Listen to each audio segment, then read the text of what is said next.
Setiap tempat punya rahasia. Setiap orang menyimpan kisah yang tak pernah diceritakan.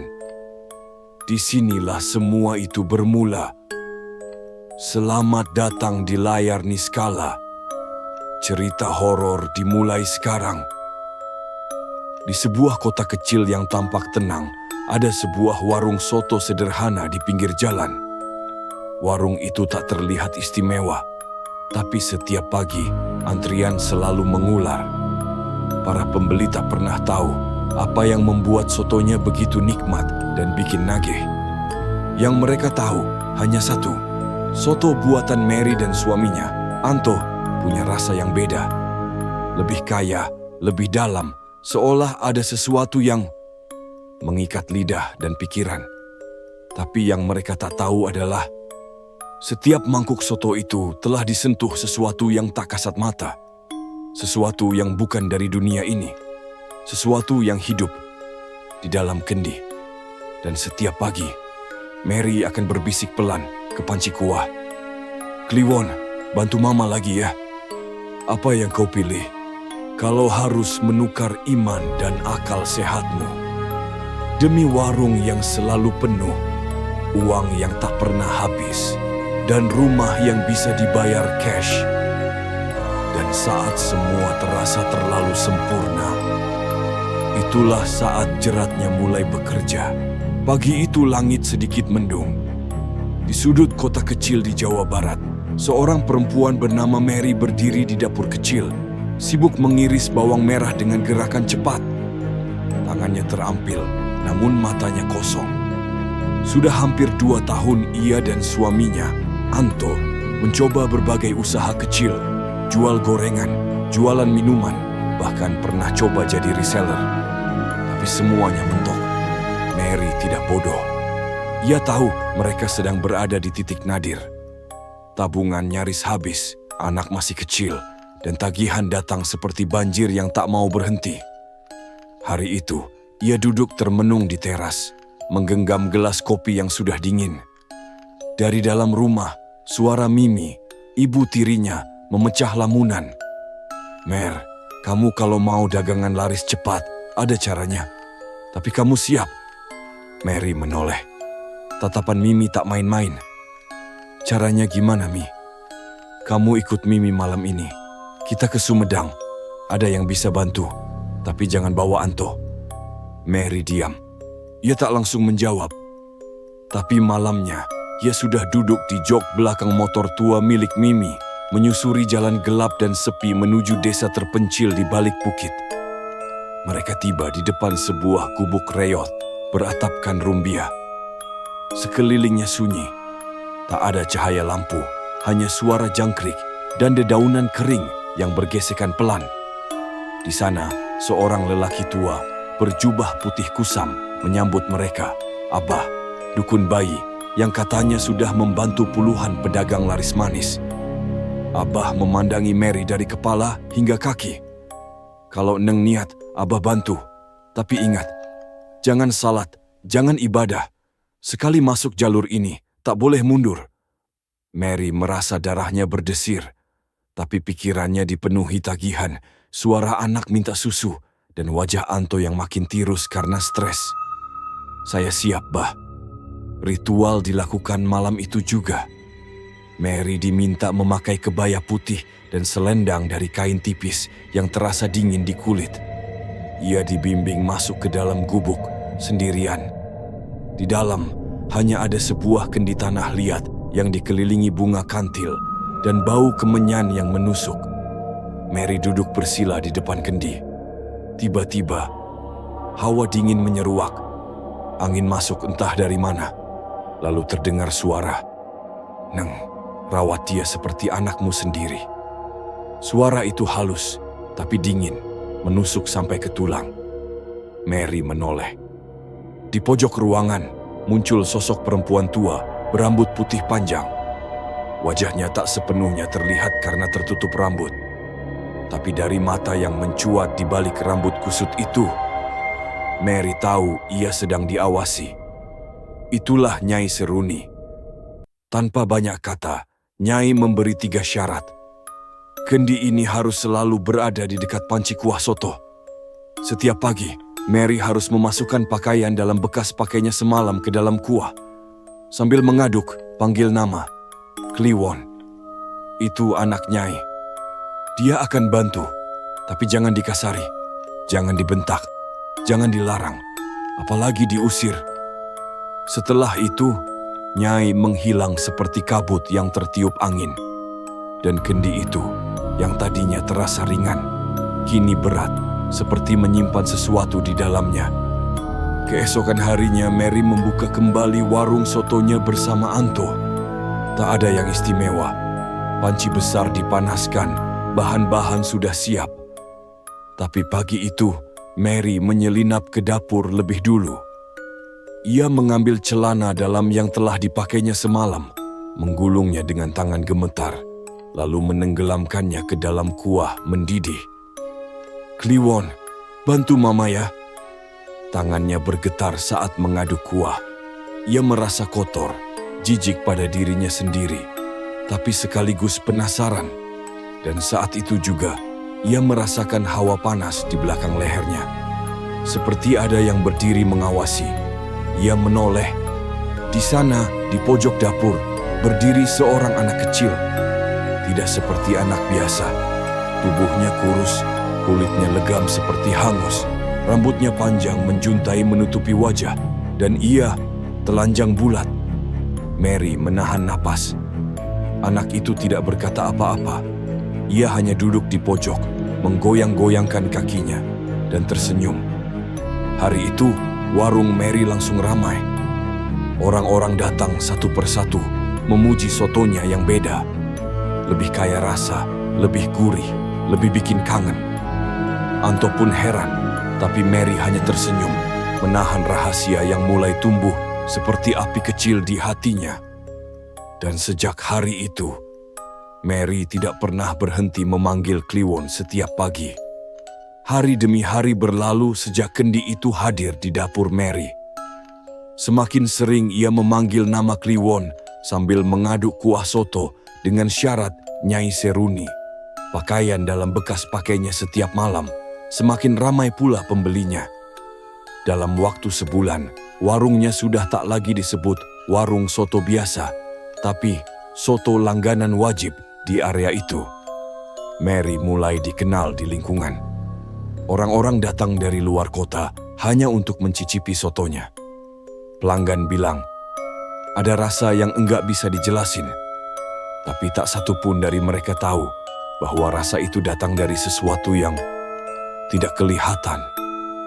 Di balik dapur, sosok Kliwon selalu hadir. Kadang ia duduk di pojok sambil menggoyang-goyangkan kaki. Kadang berdiri di belakang Mary saat ia mengaduk. Wujudnya tetap sama. Anak kecil lusuh, telanjang, dengan rambut panjang menyapu lantai dan bau anyir yang menusuk. Anto, suami Mary, tak pernah melihatnya. Tapi Mary mulai terbiasa. Ia bahkan mulai merasa nyaman. Walau kadang, saat malam menjelang dan dapur sepi, ia merinding sendiri saat kendi itu mulai terasa berat. Kalau kendinya berat, berarti dia ada di dalam. Kalau enteng, berarti lagi keluar, ujar Mimi suatu malam. Kamu udah mulai menyatu sama dia. Mary tak menanggapi. Ia hanya tersenyum pelan. Sebagian dirinya masih jijik, tapi sebagian lainnya mulai menikmatinya. Uang mulai mengalir deras. Omzet warung mereka bisa mencapai 5 juta rupiah dalam sehari. Dari modal 2 juta untuk daging, sayur, dan bahan lain, mereka bisa balik 2 kali lipat lebih. Mary mulai bisa menyisihkan tabungan. Anto pun heran. Kok bisa laku banget ya sekarang deh? Ya, mungkin karena kita niat. Fokus jualan. Konsisten, jawab Mary sambil tersenyum samar. Anto tak curiga. Ia terlalu sibuk membantu membereskan warung, mencuci piring, dan kadang mengantar pesanan. Mary tak pernah cerita tentang ritual, tentang syarat aneh itu, atau tentang keberadaan Kliwon. Tapi ia tahu, perubahan sudah terjadi. bukan hanya dari omzet warung, tapi dari dirinya sendiri. Mary mulai berubah. Ia lebih sering melamun, sering menyendiri di dapur, bahkan saat warung tutup. Kadang tertawa kecil sendirian, seolah sedang berbicara dengan anak kecil, padahal tak ada siapa-siapa. Kadang di malam hari, Anto terbangun karena mendengar suara bisikan pelan dari dapur. Tapi saat diperiksa, hanya ada Mary. Duduk di lantai, memandangi kendi sambil mengelus-elus bagian atasnya. "Kamu ngomong sama siapa?" "Enggak, kok. Cuma ngelamun." "Serem tahu, Desember, jam segini." Mary hanya tertawa kecil, tapi tatapannya mulai berubah.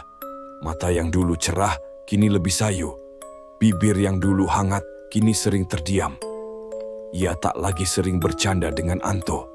Bahkan dalam hal paling pribadi, mereka mulai berjauhan. Suatu malam, Anto mencoba mendekati Mary. "Deh, kamu kenapa sih sekarang? Kayak bukan kamu. Maksudnya apa? Kamu beda, dingin, galak. Terus, kamu sering diam di dapur sendirian. Aku sampai takut kadang lihat kamu. Kamu takut sama aku? Kadang, kalau kamu lagi ngelamun itu, mukamu serem." Mary menatap Anto. Lama, tatapan itu kosong, dingin. Sejenak Anto merasa seolah melihat orang lain, bukan istrinya sendiri. Setelah itu, malam-malam Anto dipenuhi mimpi buruk. Ia pernah bermimpi melihat Mary duduk memeluk seorang anak kecil penuh luka, rambut panjang, mata merah menyala. Anak itu menggigit Mary, dan Mary tertawa. Di pagi hari saat ia terbangun, Mary sedang berdiri di depan dapur. Wajahnya pucat, rambutnya berantakan, dan kendi itu kembali berada di dekat panci soto. "Udah siap buka?" tanya Mary. Suaranya serak seperti belum tidur semalaman. Anto hanya mengangguk, tak berani banyak tanya. Mimi, ibu tiri Mary, diam-diam memperhatikan perubahan anak tirinya itu. Suatu siang saat warung sudah sepi, ia menghampiri Mary di dapur. "Mer, kamu kuat kan?" "Kuat apanya, Mi? Kamu udah jalani ini semua, jangan sampai kamu kendor." Anak itu enggak suka ditelantarin. Mary tak menjawab. Ia tahu maksud Mimi. Ia tahu bahwa sejak kendi itu hadir di rumahnya, ia tidak lagi sendirian.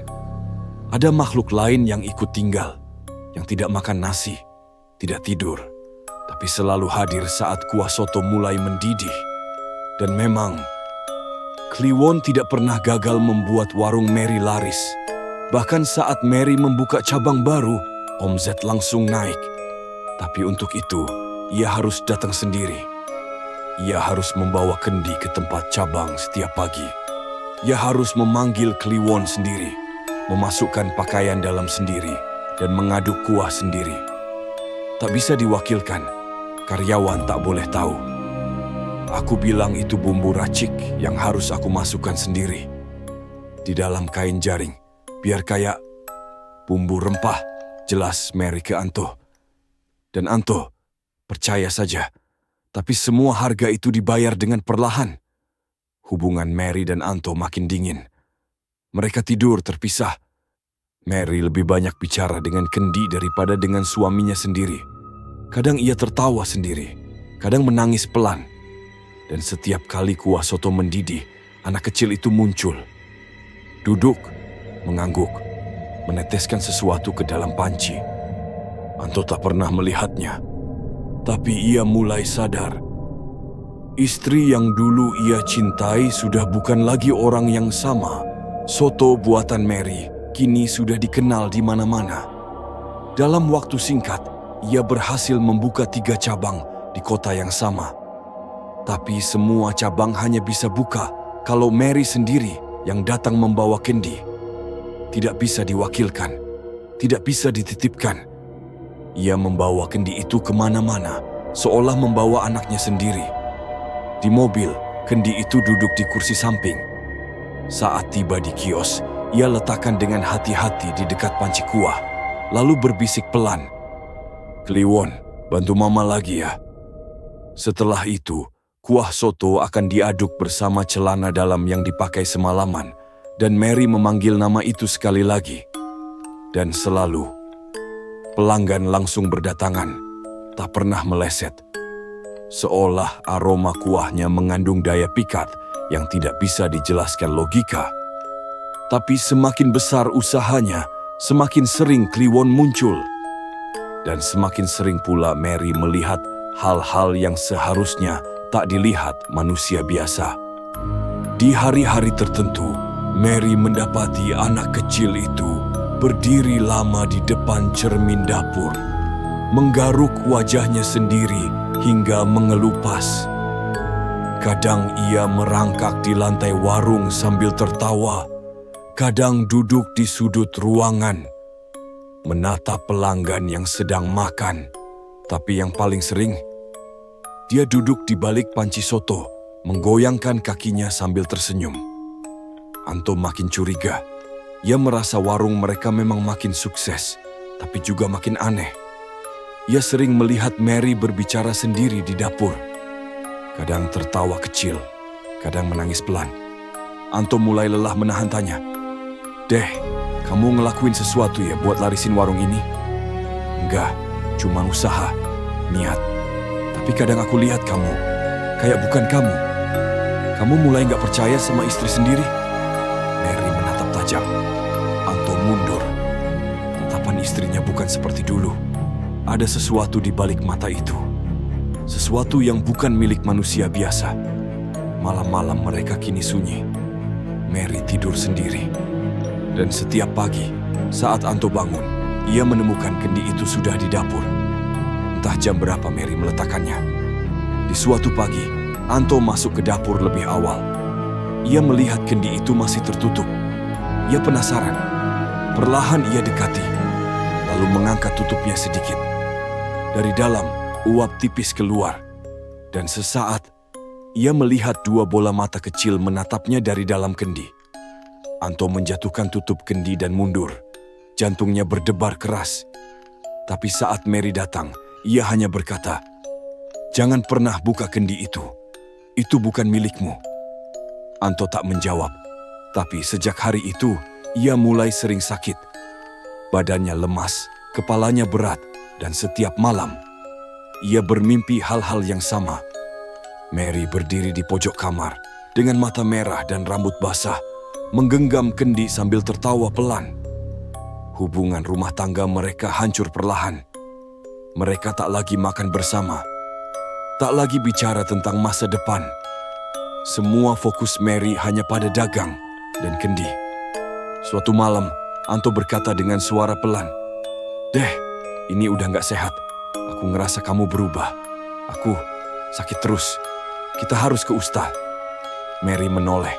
Wajahnya datar. "Nggak bisa. Aku udah jalan sejauh ini. Aku nggak bisa balik. Kamu pikir warung ini bisa sukses karena doa doang?" Anto menunduk. Hatinya hancur. Istri yang dulu ia nikahi karena kelembutan dan ketulusannya, kini jadi orang asing. Lebih tepatnya, bukan manusia sepenuhnya. Di luar warung, dunia tetap berjalan seperti biasa. Pelanggan tetap ramai. Tapi di dalam rumah, kliwon mulai mendominasi. Kadang Mary mendengar suara tawa anak kecil di tengah malam. Kadang, kendi itu berpindah tempat sendiri. Kadang saat ia mengaduk kuah, ia melihat cairan aneh muncul dari dasar panci. Dan kliwon hanya duduk sambil menonton dengan ekspresi senang. Mary masih mencoba berpikir waras. Ia menghibur diri. Nggak ada tumbal nyawa, nggak ada darah. Cuma pakai bekas celana dalam. Cuman rawat anak. Aku bisa ini. Tapi tubuhnya mulai lelah. Wajahnya mulai tampak tua. Mimpi buruk datang tiap malam. Bahkan kadang, ia mulai tak bisa membedakan mana mimpi dan nyata. Suatu malam, Mary terbangun jam 3 dini hari. Ia mendengar suara anak kecil memanggil dari dapur. "Mama, Mama, Mama!" Ia berjalan perlahan ke dapur. Di sana kliwon berdiri di atas meja, tangannya berdarah. Wajahnya bukan seperti anak-anak lagi, tapi seperti wajah Nyai Seruni dengan kulit keriput dan mata merah tua, tapi badannya tetap kecil. "Mama, jangan lupa kasih aku ya. Besok." Mary mengangguk tanpa sadar. Ia bahkan tak ingat lagi bagaimana caranya takut. Keesokan harinya omzetnya naik 2 kali lipat. Tapi malamnya, Anto muntah darah. Hari-hari Mary kini tak lagi dihitung dengan senyuman. Ia tak lagi bangga saat melihat antrean pelanggan. Karena di rumah, Anto terbaring lemah. Sudah hampir seminggu suaminya tidak bisa bangun dari tempat tidur. Tubuhnya kurus mendadak, wajahnya pucat, dan setiap malam ia menggigil tanpa demam. "Kayak orang kesambet," bisik Mimi suatu malam setelah melihat keadaan Anto. "Tapi kita udah tahu kan penyebabnya." Mary tidak membalas. Ia hanya diam, duduk di samping Kendi yang kini selalu ia peluk tiap malam. Ia tahu, semua ini bukan kebetulan. Setiap kali Mary membuka warung, omzet tetap tinggi. Pelanggan tetap datang. Tapi dalam benaknya, suara Anto selalu terngiang. "Kita ke Ustaz ya, Deh. Aku udah gak kuat."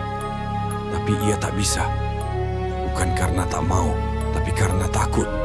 Ia tahu jika ia meninggalkan ritual, tidak lagi mengasuh Kliwon, tidak lagi memasukkan pakaian dalam kuah soto, tidak lagi mengunjungi Sumedang setiap 9 bulan, sesuatu akan diambil darinya.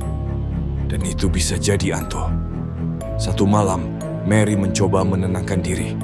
Ia duduk di dapur, menyalakan lilin kecil, dan menatap kendi tanah liat yang kini sudah retak sedikit di bagian bawahnya. Bau anyir samar tercium dari dalamnya. Ia menunduk, pelan berkata, "Kliwon, kamu mau apa?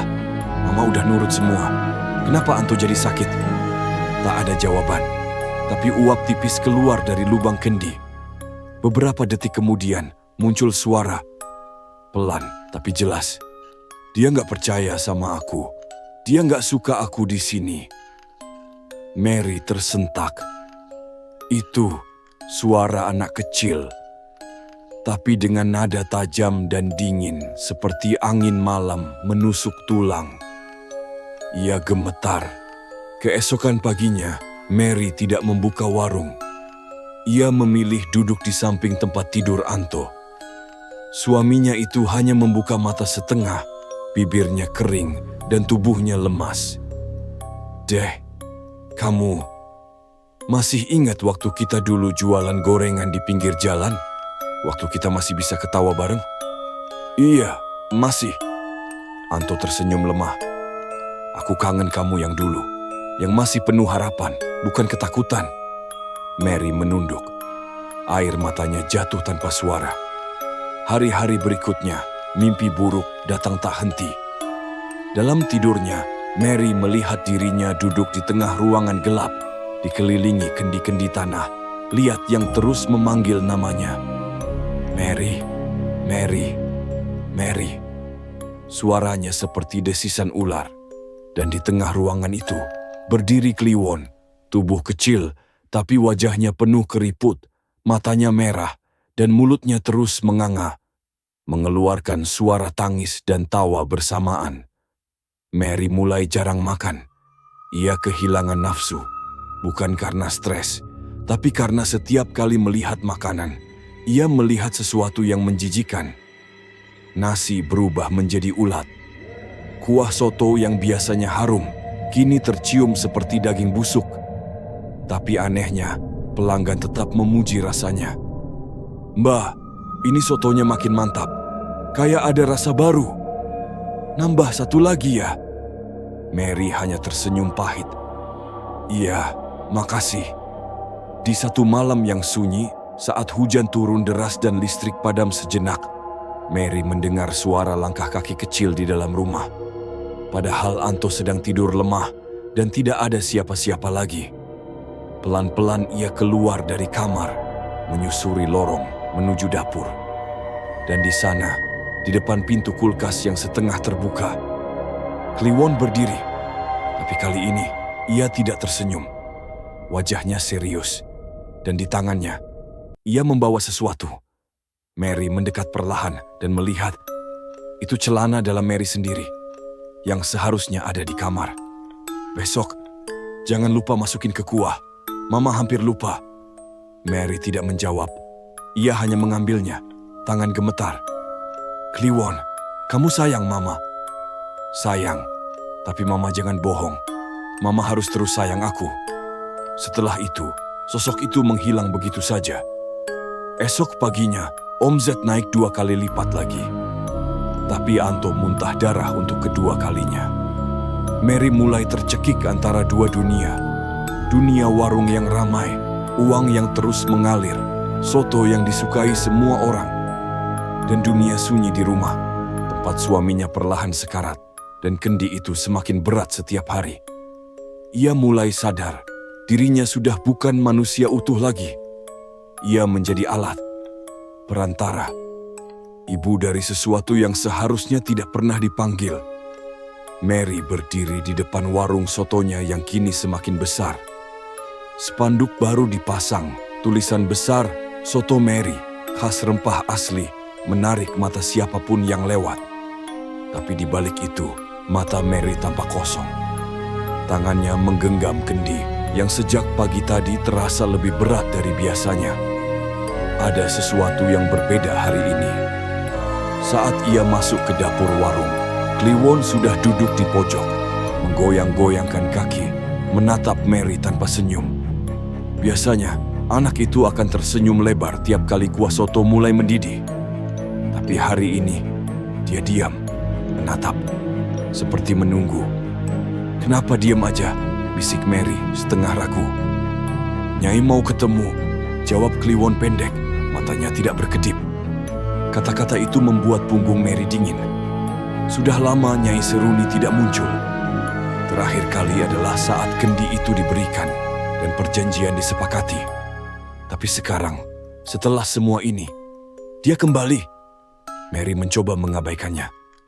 Ia membuka warung seperti biasa, menyajikan soto, menerima uang, tersenyum ke pelanggan. Tapi semua itu terasa seperti sandiwara. Di rumah, Anto makin parah. Ia hampir tak bicara. Nafasnya berat, tubuhnya seperti mengering.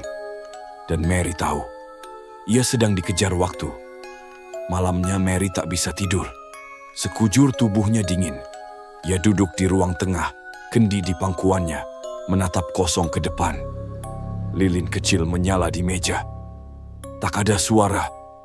Sampai tiba-tiba, angin berembus kencang lewat celah jendela yang terkunci rapat.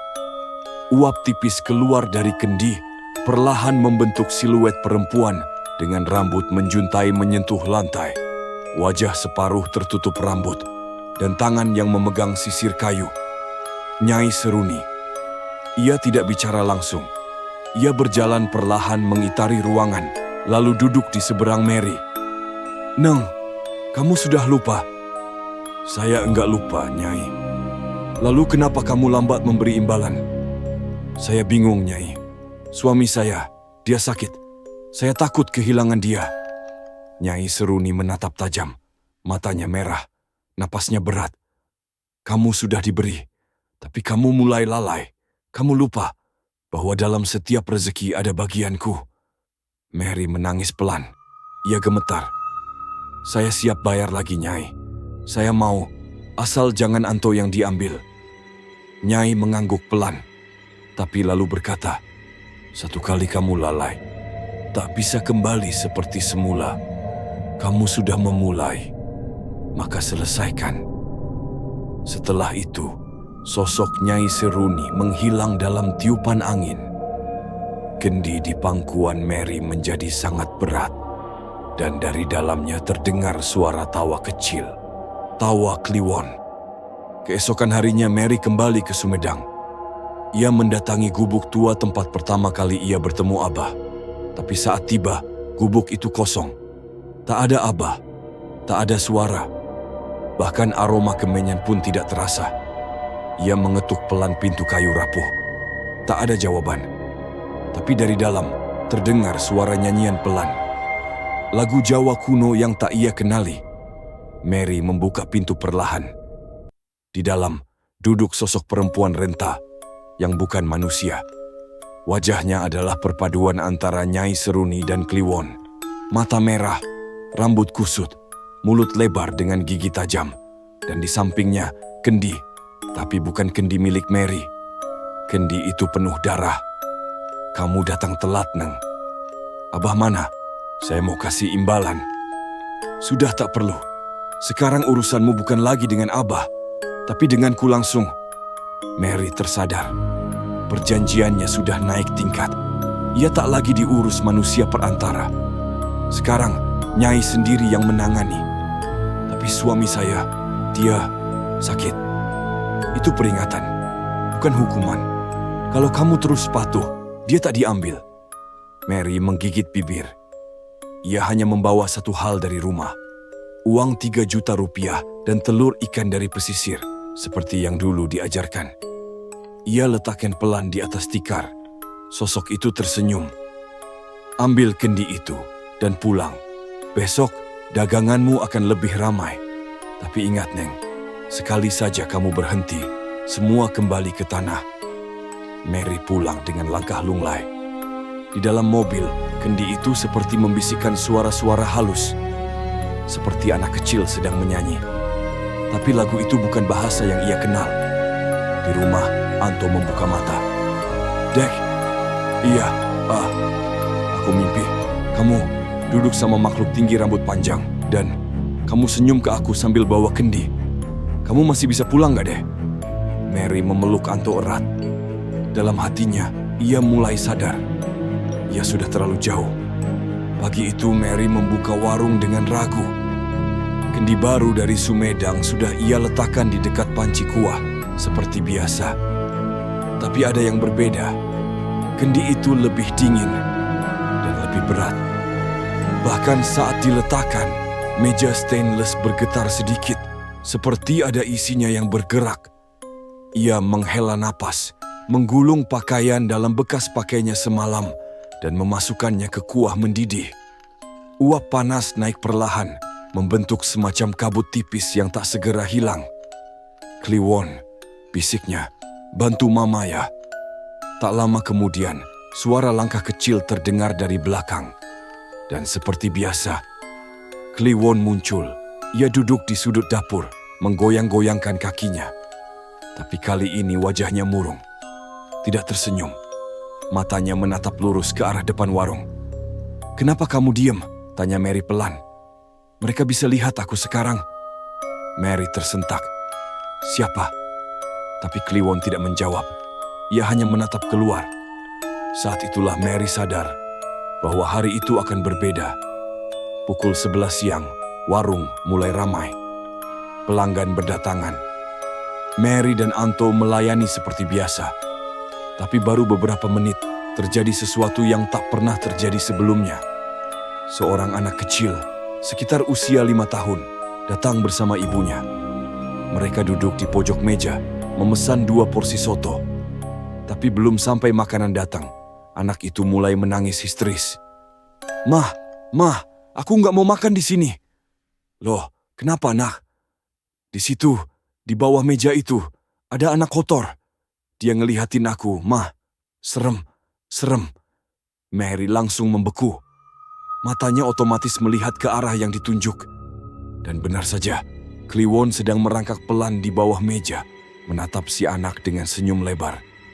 Giginya menonjol, matanya merah menyala. Ibunya cepat-cepat menenangkan, lalu memutuskan membungkus makanannya dan pergi. Anto yang menyaksikan dari dapur, heran. "Deh, kamu lihat gak tadi? Anak itu histeris." "Iya, mungkin takut kucing kali. Tapi kamu pucat banget. Kamu kenapa?" Mary hanya diam, tapi tangannya gemetar saat mengambil mangkuk baru. Kejadian itu ternyata tidak berhenti di situ. 2 hari kemudian, seorang pelanggan lain, remaja perempuan, makan di warung sambil main HP. Tiba-tiba ia menjatuhkan sendok dan berdiri sambil menjerit. "Bu!" Ada yang liatin dari balik meja dapur. Matanya merah banget. Anto langsung ke dapur. Tak ada siapa-siapa. Tapi Mary tahu, Kliwon mulai tidak bisa dikendalikan lagi. Malamnya, Mary memarahi makhluk kecil itu. "Kliwon, kenapa kamu mulai muncul ke mereka? Aku bosan sembunyi. Mereka harus tahu. Aku juga bantu Mama. Tapi mereka bisa takut. Warung bisa sepi. Kalau sepi, biar mereka takut. Nanti aku tinggalin dan Mama balik miskin." Suara Kliwon kali ini berbeda. Tidak lagi seperti anak kecil, tapi berat dan penuh ancaman. Mary tak bisa tidur malam itu. Dia duduk di kamar, menatap langit-langit sambil memeluk lututnya. Anto ada di kamar sebelah, masih dalam kondisi sakit, tapi mulai membaik sedikit. Bahkan sempat bercanda. "Deh, kamu udah gak marah-marah lagi ya sekarang? Aku capek, Kalau semua ini bisa diulang, aku cuman mau balik ke saat kita cuma punya gerobak gorengan, tapi masih bisa saling rangkul." Mary terdiam, tapi hatinya berdenyut. Hari berikutnya, Mary mencoba berdoa diam-diam. Bukan salat, hanya berdoa sambil menutup mata dan menyesali apa yang terjadi. Tapi saat ia membuka mata, Kliwon sudah berdiri di ujung kamar. "Mama ngapain? Aku cuma minta semua ini berhenti. Kalau Mama minta berhenti, aku pulang. Tapi Mama gak akan punya apa-apa lagi." Kliwon berjalan mendekat. Tatapannya kini kosong. "Dan aku bawa yang aku suka." "Apa maksudmu?" Tapi Kliwon hanya tersenyum, lalu menghilang di balik lemari. Keesokan harinya, kendi terasa sangat ringan. Saat Mary menggoyangnya, tak ada suara, tak ada getaran. Ia panik. "Kliwon, kamu di dalam?" Tak ada jawaban. Ia buka tutup kendi. Kosong. Tak ada uap, tak ada bisikan. Kliwon hilang. Dan hari itu, warung benar-benar sepi. Soto yang biasa laris dalam 1 jam, kini tidak laku bahkan 1 porsi. Pelanggan datang, tapi pergi lagi. Ada yang memegang perut, ada yang bilang baunya aneh, bahkan ada yang muntah setelah suapan pertama. "Ada rasa besi, Bu, kayak darah." Mary gemetar. Ia sadar, tanpa Kliwon, ia bukan siapa-siapa. Hari itu, Mary menutup warung lebih awal. Meja-meja sudah dilap, panci ditutup rapat. Tapi tak ada makanan yang habis. Soto yang biasanya tak pernah bersisa, kini masih penuh. Pelanggan datang, duduk, lalu pergi dengan alasan aneh. Lidah saya mendadak pahit. "Kok kayak amis ya?" "Maaf, saya bungkus saja. Anak saya ketakutan katanya ada yang duduk di bawah gerobak." Padahal tidak ada siapa-siapa. Tapi Mary tahu, Kliwon sudah pergi. Malam itu, Mary memeluk kendi seperti memeluk anak kecil. Ia duduk di dapur sambil menangis, matanya bengkak, rambutnya acak-acakan. "Kliwon, Mama minta maaf. Jangan tinggalkan Mama." Tapi tidak ada uap yang keluar dari lubang kendi. Tidak ada hawa dingin. Tidak ada langkah kaki kecil dari arah kamar mandi. Henning. Ia mencoba menghubungi Mimi, tapi nomor tidak aktif. Ia lalu memutuskan satu hal, kembali ke Sumedang, cari Abah. Perjalanan malam itu terasa seperti ziarah. Jalanan sunyi, lampu jalan redup. Tapi saat ia tiba di gubuk tempat ritual dulu, gubuk itu sudah rata dengan tanah. Tak ada jejak bangunan. Hanya tanah kosong dan rumput liar. Seolah tak pernah ada bangunan di sana. Mary berkeliling bertanya ke warga. Tapi tak ada yang tahu siapa Abah yang ia maksud. Bahkan beberapa orang justru berkata bahwa tanah itu sudah kosong sejak dulu. "Bu, di sana emang kosong. Mau dibangun tapi tanahnya panas. Banyak orang yang kesurupan kalau nekat buka usaha di sana." Mary gemetar. "Lalu, siapa yang dulu menerimaku di sini? Siapa yang kasih kendi ini?" Saat ia kembali ke rumah, sudah hampir tengah malam. Rumah dalam keadaan gelap. Anto tertidur di kamar. Dan kendi itu masih ada di atas meja. Ia letakkan tas, lalu mendekat. Menyentuh permukaan kendi yang dingin dan berkata pelan, "Kliwon, kalau kamu masih di sini, kasih tanda. Masih tidak ada respons. Tapi saat Mary berjalan ke dapur, lampu berkedip, dinding bergetar, dan terdengar suara cekikikan anak kecil dari dalam lemari piring. Mary membeku. Ia menoleh. Perlahan, pintu lemari kayu terbuka sendiri. Dari dalam, muncul asap tipis. Dan kemudian, 2 bola mata merah menyala mengintip dari celah piring. "Mama, aku balik." Suara itu lirih, tapi sangat jelas dan berbeda. Bukan seperti suara anak kecil lagi, melainkan seperti 2 suara tumpang tindih. Satu anak kecil, satu suara wanita dewasa. Kliwon keluar perlahan, tapi wujudnya sudah tidak seperti dulu. Badannya lebih tinggi, kulitnya lebih gelap seperti arang, dan matanya lebih besar. Terlalu besar. Aku marah karena Mama berhenti sayang aku. Bukan begitu. Mama cuma takut. Mama bohong. Tiba-tiba Kliwon berlari ke arah kendi, masuk dengan kecepatan tak terlihat. Kendi itu bergetar keras, mengeluarkan suara gemeretak seperti tulang patah. Lalu, sunyi.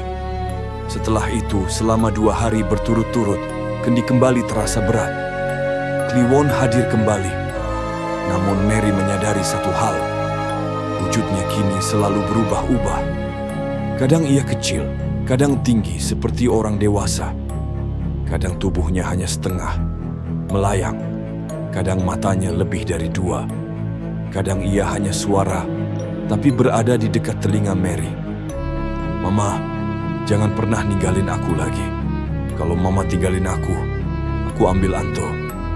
Mary tidak bisa lagi makan, tidak bisa tidur. Ia mulai berhalusinasi, melihat bayangan hitam berjalan di lorong rumah, mendengar suara langkah di plafon rumah. Bahkan mimpi buruknya kini terasa seperti realitas alternatif yang nyata. Di dalam mimpi, ia melihat dirinya duduk di kursi plastik di warung. Tapi warung itu penuh darah. Para pelanggan makan dengan wajah berlubang. Dan Kliwon berdiri di meja, menari sambil menyiram kuah soto dari kendi ke wajah-wajah mereka. Ini yang Mama suka, kan? Ramai, uang banyak. Tapi lihat mereka sekarang. Mary terbangun dengan tubuh basah kuyup, walau kipas angin menyala. Tangannya memegang perutnya sendiri. Ada bekas lebam membiru. Anto makin sering muntah darah. Kadang tak sadarkan diri. Ia berkata pelan di suatu sore, "Deh, kita harus cari Ustaz. Aku mimpi buruk terus. Kamu gak bisa terus kayak gini." Tapi Mary tak menjawab. Ia hanya diam sambil menatap kendi. Kendi itu kini seperti pusat hidupnya. Dan ia tahu, kalau ia ingin kembali normal, ia harus memilih. Hari itu Mary duduk di depan cermin. Rambutnya acak-acakan, matanya sayu. Tubuhnya mulai kurus. Wajahnya tampak lebih tua dari usianya. Di meja kecil sebelahnya, kendi tanah liat itu tetap berdiri tegak. Diam, tapi menekan batin. Suara air dari kamar mandi terdengar. Itu Anto. Ia mulai bisa berjalan lagi, meski masih sering lemas. Tapi Mary tahu, waktu mereka tak banyak. Mary membuka WhatsApp. Jarinya gemetar saat mengetik. "Ustaz, saya mau tobat. Bisa bantu?" Ia menatap layar. Belum dikirim. Satu sisi ingin menekan tombol kirim. Sisi lain, takut akan apa yang akan terjadi setelahnya. Ia berpaling ke kendi. Dan dari sana, terdengar suara halus. Langsung dalam kepala. "Mama, mau ninggalin aku?" Mary berdiri, memukul meja dengan tangan kosong. "Kamu mau? Aku gimana lagi, hah? Aku udah nurut. Aku udah kasih semuanya. Tapi kenapa? Kenapa Anto makin sakit? Kenapa aku makin gila?" Dari Candy, keluar suara tawa kecil. Tapi bukan tawa anak kecil lagi. Itu seperti tawa orang tua bercampur suara serangga. Karena Mama mulai goyah. Mama mulai mikir buat ninggalin aku. Mary mundur. Tak sadar dirinya menangis. "Apa kamu bukan anak kecil? Kamu bukan anak Nyai Seruni, ya? Kamu cuma jelmaan jin, penghuni kendi. Lalu, untuk pertama kalinya, Kliwon bicara dengan suara berat dan jelas. Mama pikir dari awal aku anak-anak. Hanya karena aku menyamar seperti itu, kamu luluh.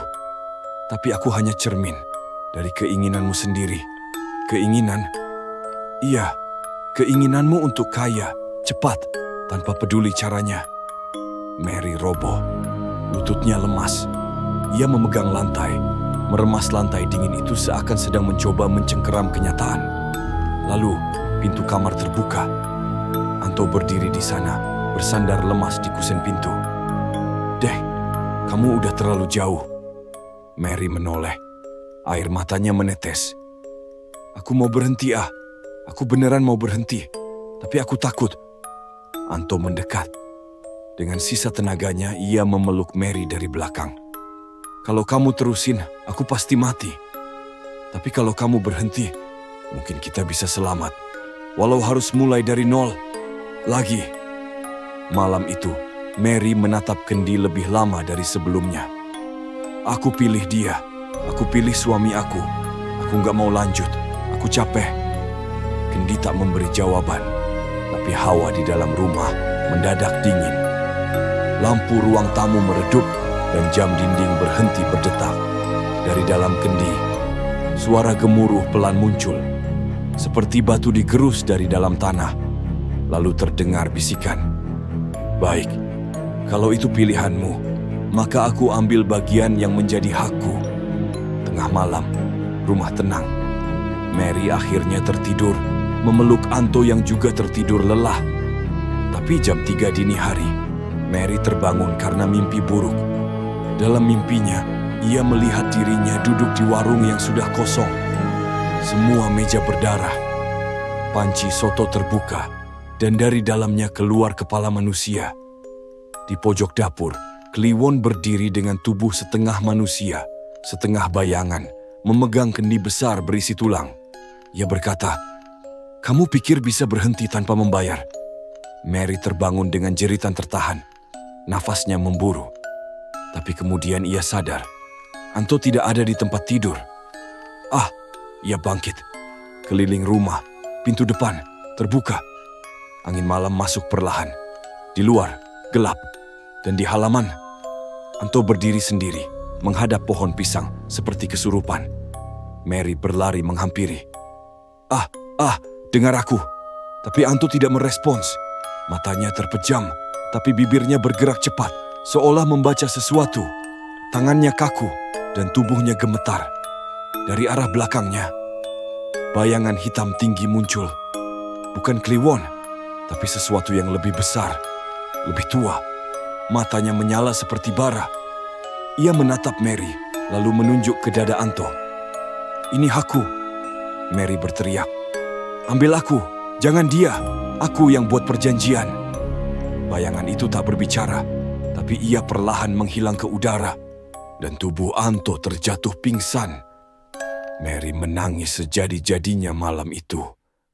Tapi ia tahu, dia tidak bisa lari sendiri. Ia butuh pertolongan yang benar. Pagi itu, suasana rumah Mary sepi. Tak ada suara dapur, tak ada aroma soto.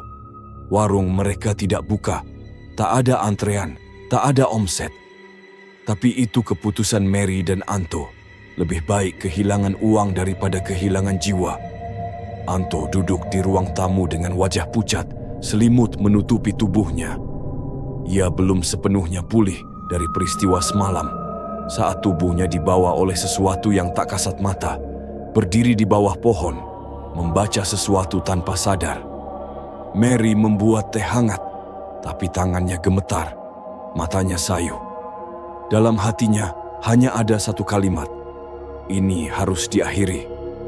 Mereka berdua berangkat siang itu ke rumah seorang ustaz yang disarankan oleh tetangga lama. Jaraknya tidak jauh, tapi perjalanan terasa panjang. Di mobil, kendi dibungkus kain dan diletakkan di dalam tas hitam, terikat rapat. Anto sempat bertanya, "Dek, yakin kita harus bawa kendi ini juga?" "Iya," ustaz bilang, "apapun yang jadi perantara harus dihadirkan, biar bisa dibersihkan." Setibanya di rumah Ustaz yang sederhana, berdinding papan dan dikelilingi pohon pisang, suasana terasa beda. Tenang, sejuk. Tidak ada hawa berat seperti di rumah mereka. Ustaz tua berjanggut putih menyambut dengan ramah. Tapi begitu ia melihat Mary dan Kendi yang dibungkus kain, ekspresinya berubah. Kalian membawa sesuatu yang bukan dari dunia ini. Mary hanya mengangguk. Saya mau lepas Pak Ustaz, tapi dia nggak mau pergi. Ustaz mengangguk pelan. Banyak yang berpikir makhluk-makhluk itu hanya menolong. Padahal mereka menanam rantai. Semakin diberi tempat, semakin mereka menyatu. Ritual dimulai setelah salat maghrib. Ustaz menggelar tikar kecil, membuka bungkusan kendi, dan meletakkannya di tengah ruangan. Saat tutup kendi dibuka, ruangan langsung dipenuhi aroma amis yang menyengat. Lampu redup seketika. Mary menahan napas. Anto duduk memejamkan mata, membaca doa pelan-pelan. Ustaz mulai membaca ayat-ayat ruqyah, dan tak butuh waktu lama, kendi itu mulai bergetar sendiri. Uap putih tipis mengepul dari dalamnya, membentuk kabut di udara. Dan dari kabut itu, muncul suara. Mereka milikku. Suara itu menggelegar, tapi juga lirih, ganda. Antara suara anak kecil dan suara wanita tua. Seperti dua suara menyatu. Ustaz tak berhenti. Bacaan ayat makin kuat. Mary menutup telinga, tubuhnya menggigil. Anto mulai muntah cairan hitam. Dan di tengah kabut itu, sosok Kliwon muncul. Tapi ia tak lagi menyerupai anak kecil. Kini tubuhnya lebih besar, lehernya panjang. Mata membelalak. Mulutnya sobek sampai ke pipi. Ia menggeram.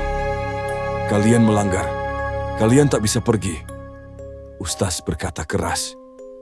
Engkau bukan milik mereka. Engkau tidak boleh tinggal di sini. Pulang ke asalmu, wahai makhluk gaib. Tiba-tiba, kendi meledak kecil. Prak, letak di bagian bawah. Asap hitam menyembur ke udara. Angin dingin berputar dalam ruangan. Lampu berkedip. Mary menjerit. Anto roboh.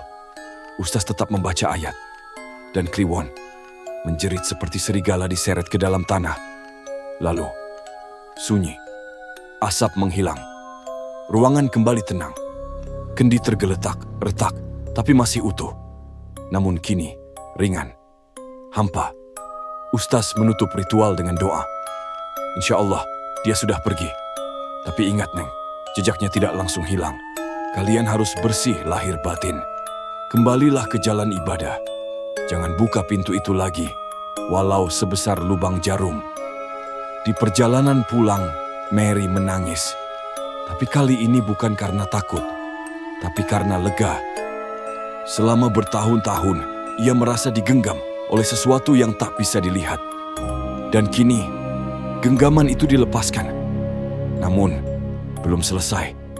Malamnya, saat mereka tidur, kendi itu diletakkan di teras, terbungkus plastik.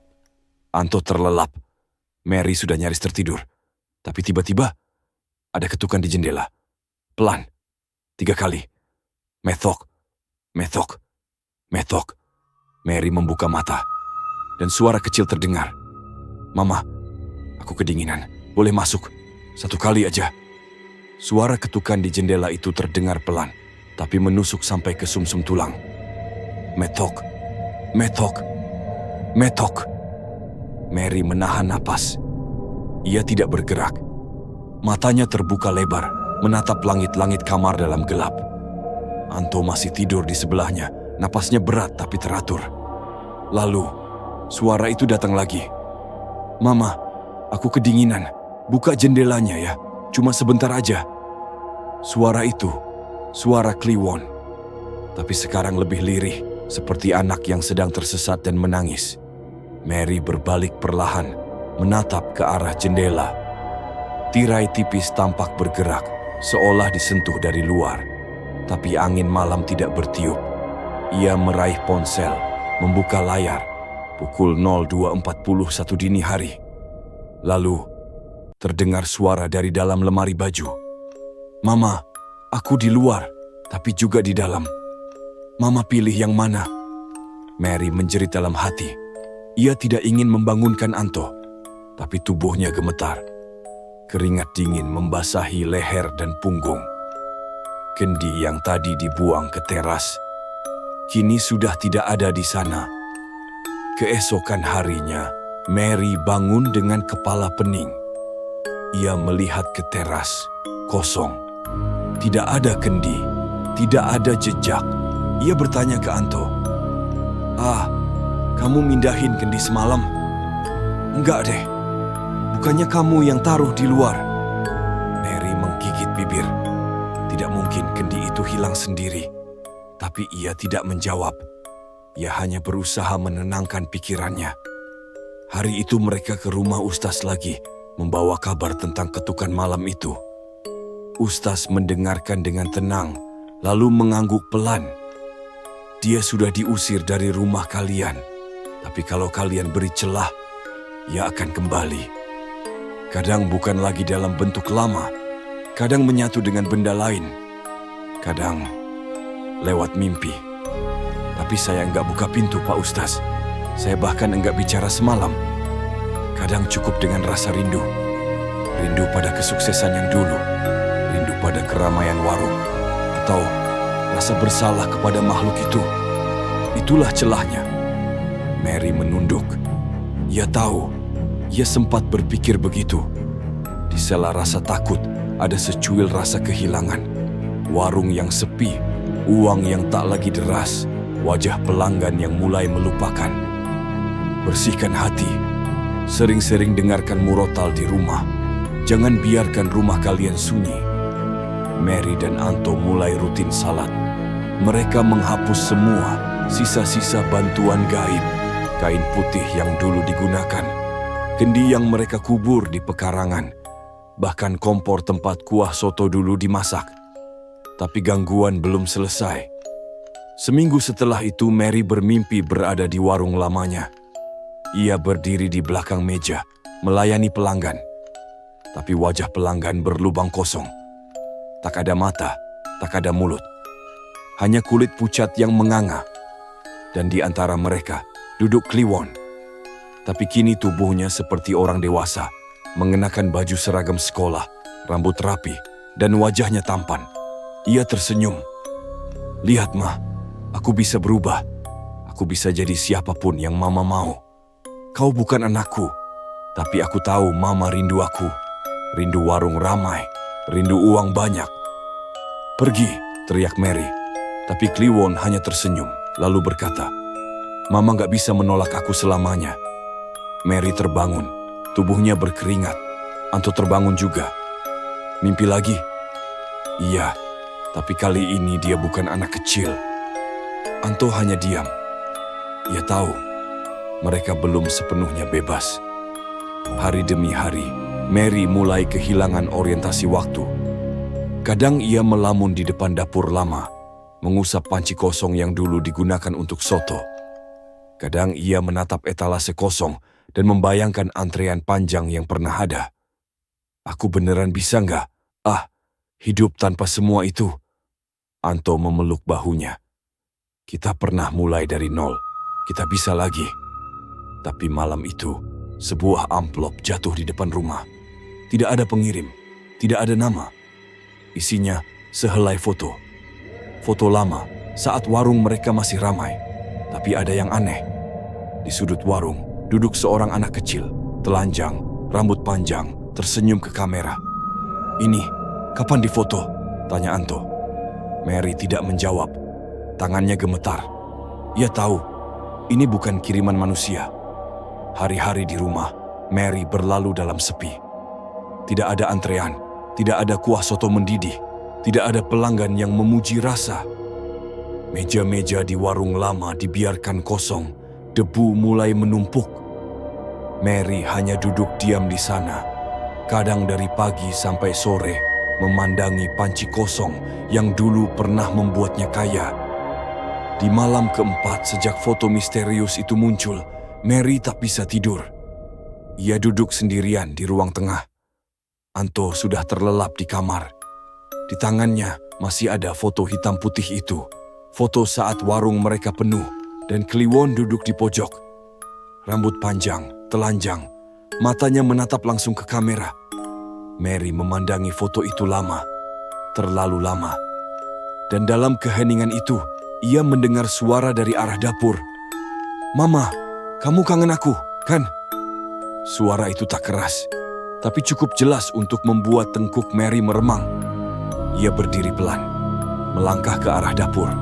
Lampu dapur mati, tapi dari dalam ada cahaya kekuningan samar yang berpendar, seolah berasal dari api kecil. Saat ia mengintip, kendi itu kembali, berdiri di tengah dapur. Utuh, tidak retak, tidak tertutup kain, dan di atasnya terdapat sesajen lengkap. Kembang, sirih, bahkan satu telur ikan kecil. Sama persis seperti dulu saat ritual pertama. Mary ingin berbalik, tapi kakinya berat. Seolah ada tangan tak terlihat yang memegangi pergelangan kakinya dari bawah tanah. Lalu suara itu datang lagi. "Cuma 1 hari aja. Ma, coba buka lagi. Coba masak lagi. Biar rame lagi. Uang lagi. Gak usah capek-capek jualan online kayak sekarang. Cuma 1 hari. Nanti aku pergi." Tangannya menggapai tutup kendi. Ia nyaris membukanya. Tapi saat itu juga, Anto berteriak dari kamar. "Dek, astagfirullah." Mary tersentak. Ia lari ke kamar. Anto duduk di atas ranjang, napasnya ngos-ngosan. Wajahnya pucat. "Aku, mimpi kamu masak kuah lagi." Dan Kliwon duduk di meja makan. Dia bilang dia udah balik. Mary menggigit bibir. Matanya panas. Ia menangis, tanpa suara. Esok harinya Mary pergi ke ustaz lagi. Tapi bukan untuk ruqyah. Kali ini untuk bicara. Jujur, tulus. "Saya nggak tahan, Pak. Saya kangen hidup dulu. Uangnya, pelanggannya, semuanya. Tapi saya juga nggak mau balik ke kegelapan itu." Ustaz mengangguk. Setan selalu datang dari celah keinginan, bahkan dari celah kenangan. Saat kita mengingat nikmat, tapi lupa dari mana nikmat itu datang, mereka masuk. Mary terdiam. "Lalu, saya harus bagaimana, Pak?" "Hadapi rasa rindumu, tapi jangan turuti. Kalau kamu mampu lewati rasa kehilangan itu, kamu akan menang." Malam itu, Mary dan Anto membakar foto itu. Lalu mereka berdoa bersama. Mereka nyalakan bacaan murotal, memperbanyak zikir, dan memutuskan untuk membuang panci lama, peralatan dapur, bahkan meja kayu tempat kendi dulu diletakkan. Tapi sebelum panci itu dibuang, Mary menatapnya lama sekali. Kilatan dalam pikirannya, waktu warung ramai, waktu senyum pelanggan berseliweran, waktu mereka tak pernah pusing soal utang dan tagihan. Semua itu cuma sementara, bisik hatinya. Tapi luka yang ditinggalkan bisa selamanya. Tengah malam, Mary bermimpi. Tapi kali ini tidak menyeramkan. Ia berada di ladang kosong, rumput liar bergoyang ditiup angin. Di kejauhan, Kliwon berdiri.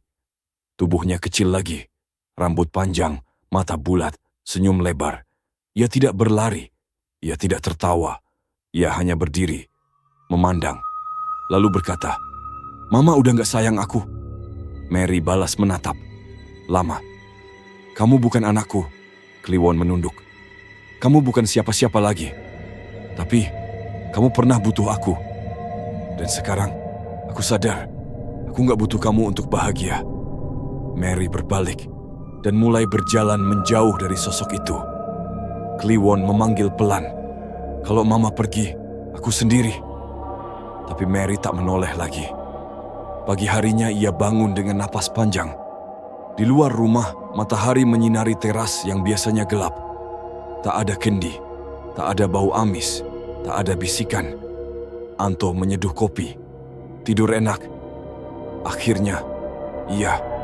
Sudah 2 minggu sejak Mary dan Anto melepaskan diri dari jerat pesugihan. Rumah terasa lebih tenang. Tidak ada lagi bisikan di malam hari. Tidak ada langkah kaki kecil di dapur. Tidak ada mimpi buruk atau teror mendadak dari kendi. Tapi bukan berarti semua selesai.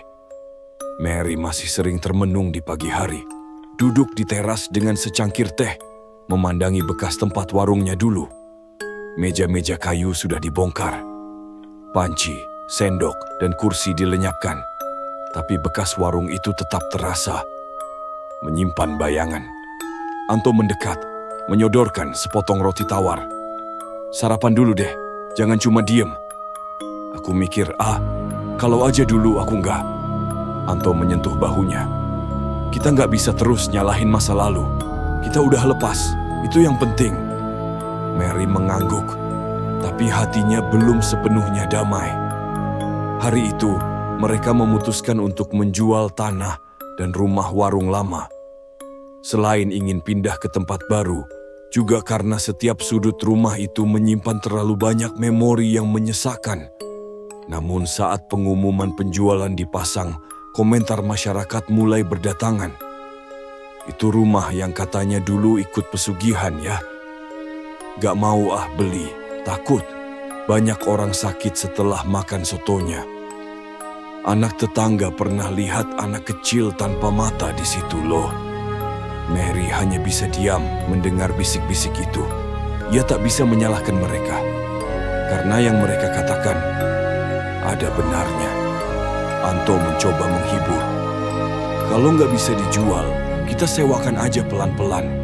Yang penting kita pindah dari situ."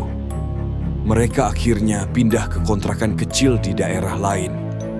Ukurannya sempit, dindingnya tipis, tapi untuk pertama kalinya, mereka bisa tertawa lagi. Anto mulai kerja serabutan sebagai kurir. Mary buka warung kecil lagi. Kali ini hanya jual jajanan dan nasi bungkus. Tak seramai dulu, tapi cukup. Tidak ada kecurangan. Tidak ada campur tangan makhluk. Hanya usaha manusia dan doa. Namun stigma di masyarakat tidak mudah hilang. Anak-anak sekolah yang lewat rumah lama, mereka sering melempar batu kecil ke arah pagar. Orang-orang masih membicarakan warung itu seolah legenda lokal. Dan beberapa kali, saat Mary mencoba promosi warung barunya di grup WhatsApp komplek, seseorang menyindir. "Ini Bu Mary yang dulu warungnya rame karena itu ya?" Langsung hening. Lalu grup diam. Mary menangis malam itu. "Aku udah tobat, tapi dunia nggak ngasih aku kesempatan buat lupa." Anto memeluknya lama. "Gak semua orang bisa lupa deh, tapi yang penting Tuhan tahu. Dan kita hidup buat Tuhan, bukan buat pembuktian ke mereka." Hari-hari berlalu. Mary semakin rajin salat. Ia mulai ikut pengajian kecil di mushola. Perlahan, ia dikenali bukan lagi sebagai mantan pelaku pesugihan, tapi sebagai ibu rumah tangga yang ingin berubah. Tapi luka itu tetap ada. Luka yang tak kelihatan, tapi mengendap dalam. Suatu hari ada seorang ibu-ibu datang ke warung Mary, membawa anak kecil. Mereka duduk, makan, lalu si anak berkata, "Bu, sotonya enak, tapi beda ya. Dulu yang di rumah lama kayak lebih nempel rasanya." Ibu itu langsung menutup mulut anaknya dan tertawa canggung. "Maaf ya Bu Mary, anak-anak suka asal omong." Mary hanya tersenyum kecil. Tapi setelah mereka pergi, Mary duduk sendirian. Tatapannya kosong. Di benaknya hanya satu kalimat. Itu bukan rasa, itu ikatan. Malam itu sebelum tidur, Mary berdiri di jendela, menatap langit malam. Udara dingin menyentuh pipinya. Dan dalam sepi, ia membisikkan doa. "Ya Allah, jangan biarkan aku kembali ke masa itu. Walau dunia menawarkannya 1000 kali lipat." Dan dari kejauhan, tak ada suara, tak ada ketukan, tak ada bayangan, hanya sunyi dan damai.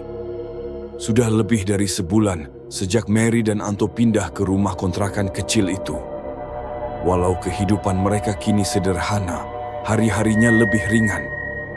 Tidak ada warung besar, tidak ada omzet gila-gilaan, tapi juga tidak ada kendi, tidak ada kliwon, dan tidak ada suara aneh tengah malam. Namun ketenangan itu kembali terusik saat sebuah surat tanpa nama tiba di sela-sela pintu rumah mereka. Kertasnya kuning tua, bertuliskan tangan. Saya tahu apa yang kamu alami. Kita sama. Kalau kamu ingin tahu siapa sebenarnya Nyai Seruni, datanglah ke rumah ini jam 8 malam. Lalu tertulis sebuah alamat, desa terpencil di perbatasan kabupaten yang Mary tak kenal. Anto membaca surat itu lebih dulu. Ini pasti jebakan deh. Kita udah selesai. Ngapain buka-buka luka lama? Mary mengangguk, tapi pikirannya tidak tenang. Siapa yang nulis surat ini? Apa mungkin masih ada yang seperti aku? Di lubuk hatinya, Mary sadar perjanjiannya dengan Kliwon dan Nyai Seruni bisa saja bukan kasus satu-satunya. Mungkin justru bagian kecil dari sesuatu yang lebih besar. Pukul 8 malam, Mary memutuskan untuk datang sendiri. Anto tak setuju, tapi Mary bersikeras. Ia menyusuri jalan kecil, melewati hamparan sawah dan hutan bambu. Jalannya gelap, hanya 1-2 rumah penduduk.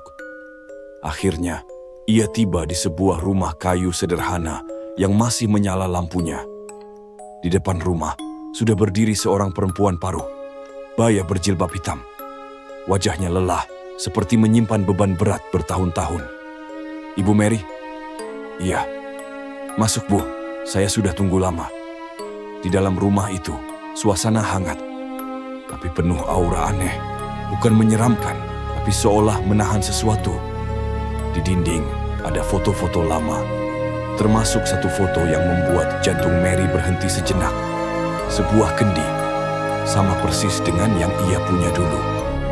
Perempuan itu menyadarinya. Itu kendi saya. Saya juga pernah seperti ibu. Dulu. Ibu siapa? Nama saya Embok Marni. Saya mantan pelaku pesugihan juga. Sama seperti ibu. Tapi saya kehilangan lebih dulu. Mary menelan ludah. Embok Marni mulai bercerita. Waktu saya masih muda, warung saya bangkrut. Suami saya kecelakaan, anak saya harus sekolah. Saya jalani pesugihan kendi. Dikasih anak gaib juga. Namanya bukan Kliwon, tapi Pahing. Tapi syaratnya sama. Bekas pakaian dalam, disimpan di kuah. Usaha saya maju pesat. Tapi setelah tahun ketiga, anak saya meninggal. Suami saya nyusul.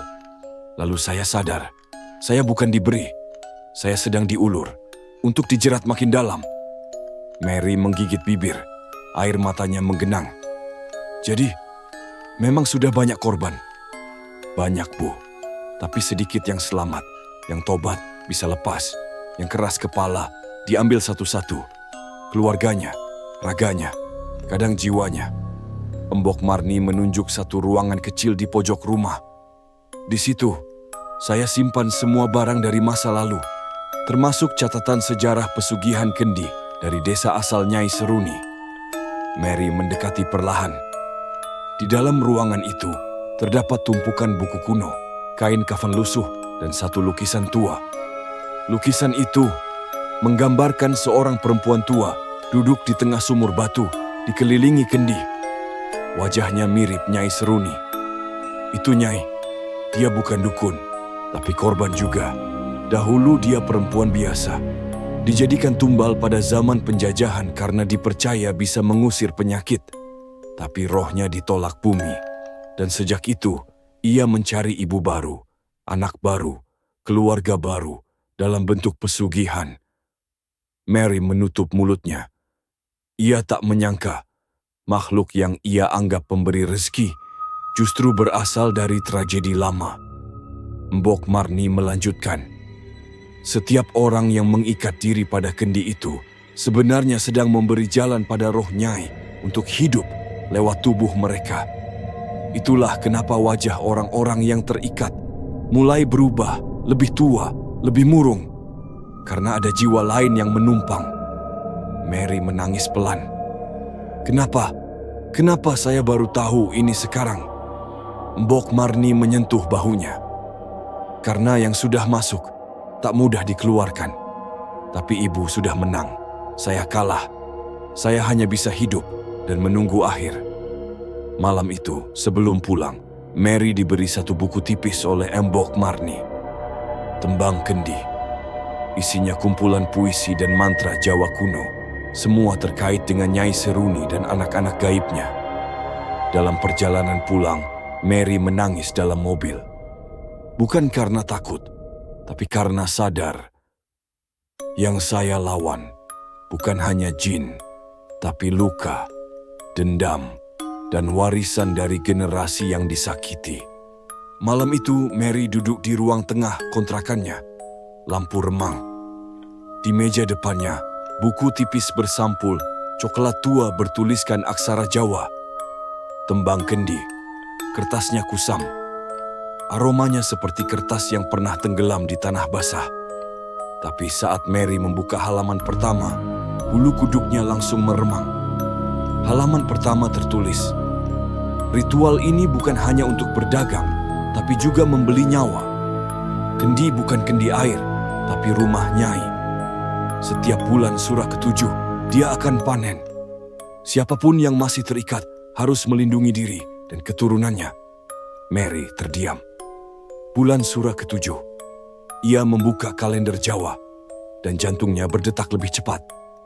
Bulan depan, tepat bulan surah ke-7. Ia melanjutkan membaca. Halaman demi halaman berisi tembang-tembang atau nyanyian ritual kuno. Tertulis dengan nada puisi, namun gelap. "Itu bukan anakmu, tapi anakku. Kau hanya dititipi untuk membesarkan tanpa raga. Jika kau melawan, akan kuambil satu dari keluargamu." Air mata Mary jatuh.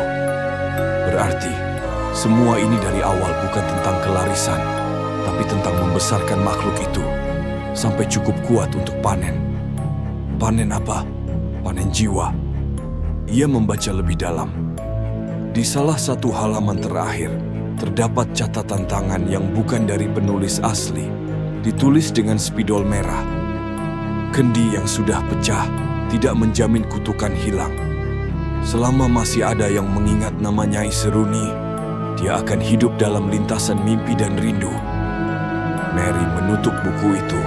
Napasnya sesak, tapi pikirannya mulai tersusun. Ia harus bertindak sebelum bulan surah ke-7, sebelum Nyai datang menagih hasil tanamannya. Esok paginya, ia bercerita pada Anto. Anto terdiam, lalu menjawab pelan. "Berarti kita harus cari tahu siapa lagi yang terikat. Karena kalau bukan kita yang nutup lingkarannya, akan ada yang jadi korban baru." Mereka kembali menemui Mbok Marni, tapi saat tiba, rumahnya kosong. Pintu terbuka, jendela terbanting angin. Tak ada siapa-siapa, seperti ditinggal mendadak. Mary masuk perlahan, rumah berantakan. Tapi yang aneh, semua foto-foto kendi di dinding hilang. Hanya tersisa coretan di tembok ruang tamu. Panen sudah dekat. "Tutup pintumu, Mary." Mary mundur perlahan, dadanya sesak. "Mbok Marni, hilang atau diambil?" Malam itu, Mary bermimpi lagi, tapi berbeda. Ia berada di sebuah lapangan luas, gelap, berisi puluhan kendi yang tersusun, seperti batu nisan. Di tiap kendi tertulis nama, Sulastri Pakdirman Rahayu Marni, Meria. Namanya sendiri ada di situ. Dan dari balik kabut muncul sosok Nyai Seruni. Kali ini lebih jelas dari sebelumnya. Wajahnya penuh luka bakar, matanya buta, tapi bibirnya tersenyum. "Panen. Tinggal sebentar, Mary. Kalau kau tak mau kujadikan kendi, carikan penggantimu." Mary terbangun dengan keringat dingin. Ia tahu tawaran itu bukan mimpi, tapi peringatan. Pagi itu, Mary berdiri lama di depan kaca jendela, menggenggam buku tembang kendi erat-erat di dadanya. Matanya sembab. Dalam pikirannya hanya satu hal. Panen tinggal hitungan minggu. Kalau aku diam, bisa jadi aku atau Anto yang diambil, atau anak dari orang lain. Ia memandangi halaman dengan nama-nama yang tertulis di dalam mimpi.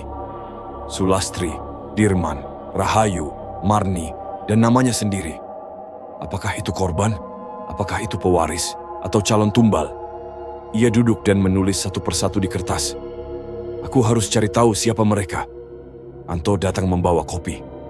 Masih mau terusin? Iya, aku gak mau lari. Kita harus tahu siapa aja yang pernah terlibat. Kalau kita bisa kumpulkan mereka, mungkin kita bisa patahkan lingkarannya. Anto mengangguk. Kalau gitu, kita mulai dari yang kita tahu. Kita mulai dari Mimi. Mimi, ibu tiri Mary, sudah lama tak menghubungi. Sejak awal pesugihan dulu, Mimilah yang memperkenalkan Mary pada Abah dan ritual Candy. Tapi setelah Mary melepaskan diri, Mimi menghilang tanpa jejak. Lewat beberapa koneksi lama, mereka akhirnya menemukan info. Mimi tinggal di pinggiran kota Cirebon, di sebuah rumah kecil, tinggal sendirian. Mary dan Anto berangkat sore itu juga. Rumah Mimi terlihat sepi, halaman penuh daun kering, tapi lampu teras menyala. Mary mengetuk pintu 3 kali. Tok, tok, tok. Tak ada jawaban, tapi kemudian pintu terbuka sedikit dan dari dalam terdengar suara serak. Mary, kamu masih hidup? Mimi tampak tua, jauh lebih tua dari terakhir. Mary lihat. Kulitnya keriput, matanya sayu, rambutnya sebagian putih. Tapi bukan karena usia, seperti seseorang yang diperas jiwanya bertahun-tahun. Aku pikir, kamu udah jadi kendi. Mary masuk pelan. Bu, aku mau tanya, siapa aja yang pernah ibu ajak ke ritual itu? Banyak. Dulu aku pikir bantuin mereka, tapi ternyata aku cuma jadi calon Nyai Seruni. Nama-nama ini kamu kenal. Mary menyodorkan daftar. Sulastri, Dirman, Rahayu. Mimi menatapnya lama. Sulastri itu dulu teman ibu. Warung pecel. Dirman pedagang kerupuk. Rahayu jualan ayam potong. Semua ikut ritual.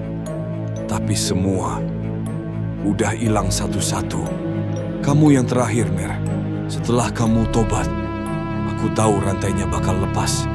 Tapi Nyai nggak tinggal diam. Mimi membuka lemari tua, mengambil sebuah kotak kayu kecil. Di dalamnya terdapat pecahan kendi. Ini kendi aku, retak waktu anakku mati. Sejak itu aku berhenti, tapi aku masih mimpi dia tiap bulan. Mary menahan tangis. Bu, panen surah ke-7 sebentar lagi.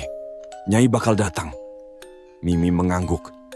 Aku tahu, dan dia bakal cari pengganti. Kalau nggak ada, dia akan ambil yang lama. Berarti, kita harus kumpulkan semua sisa pelaku. Kita cari mereka. Kita bersihkan bareng-bareng. Biar Nyai nggak bisa panen satu-satu. Mimi menggeleng. Tapi Mer, banyak dari mereka udah nyerah. Udah pasrah. Atau malah masih jalanin ritual sampai sekarang. Mereka nggak akan nurut. Kalau mereka nggak mau, aku akan tetap coba, walau sendiri. Sebelum pulang, Mimi berkata, di ujung desa Margasana ada satu rumah tua. Dulu tempat kumpul pelaku ritual kendi pertama. Kalau kamu serius, kamu mulai dari sana. Malam itu, Mary dan Anto pergi ke desa Margasana. Setibanya di sana, rumah yang dimaksud benar-benar ada. Bangunan kayu tua, hampir roboh. Dindingnya penuh tulisan aksara Jawa kuno yang pudar. Dan di tengah halaman, berdiri satu pohon asem besar, dengan tali melingkar di batangnya. Seperti pernah dipakai gantung diri. Mereka masuk pelan. Di dalamnya, kosong. Tapi di sudut ruangan, terdapat batu bulat besar seperti altar. Dan di atasnya, terdapat kendi. Masih utuh, masih berdiri, masih berembus uap tipis. Anto menahan Mary. Deh, jangan sentuh apa-apa. Tapi Mary mendekat. Dari dalam kendi itu, terdengar suara tangisan. Mama, aku tahu kamu di sini. Rumah tua di desa Margasana itu beraroma tanah lembab. Dinding kayunya berjamur, lantainya dingin seperti baru saja dijilat hujan, padahal cuaca di luar kering dan panas. Mary melangkah pelan. Di sampingnya Anto menahan napas, waspada.